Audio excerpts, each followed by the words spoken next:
दृश्य आपण बघतोय डिस्चार्ज जरांगे पाटलांना मिळाला आणि छत्रपती संभाजीनगरमधून ते अंतरवाली सराटीकडे निघाले होते। आता अंतरवाली सराटीत ते दाखल झाले त्यावेळी त्यांचं कसं जंगी स्वागत केलं जात आहे याची आपण दृश्य बघतोय। जरांगे पाटलांनी यंदा मुंबईत जाताना थेट इशाराच दिला होता की आता आरक्षण घेऊनच अंतरवालीत परतणार, अन्यथा अंतरवालीत पुन्हा कधी दाखल होणार नाही। त्यामुळे आता त्यांचं अंतरवालीत येणं इतकं महत्त्वाचं झालेलं आहे, कारण की मुंबईत ते गेले आणि आता त्यांनी GR घेऊनच परत आले आहेत। दरम्यान येताना छत्रपती संभाजीनगरमध्ये त्यांच्यावरती उपचार झाले आणि अखेर आज ते अंतरवालीत दाखल झाले।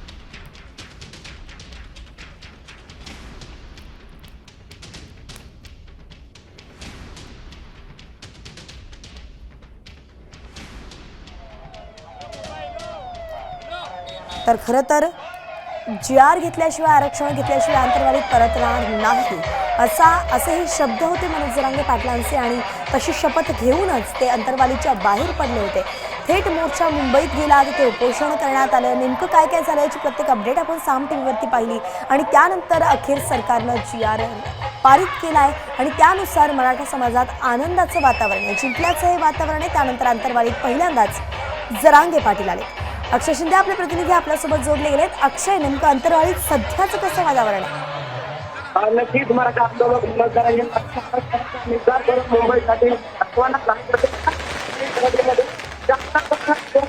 आल्यानंतर मनोज जरांगे पाटील संभाजीनगरच्या रुग्णालयामध्ये ऍडमिट होते। त्यांचा उपचार करून पहिल्यांदा अंतरवाली सराटीमध्ये जरांगे पाटील दाखल होता। या ठिकाणी आपण पाहू शकतो अंतरवाली सराटीच्या ग्रामस्थांनी जय्यत तयारी केलेली आहे। गावातील महिला भगिनी ज्यासाठी पुढे आलेल्या आहेत, फटाके वाजतायत। फटाक्यांच्या जन्मच्या सराटीमध्ये आगमन होताना आपल्याला पाहायला मिळतं।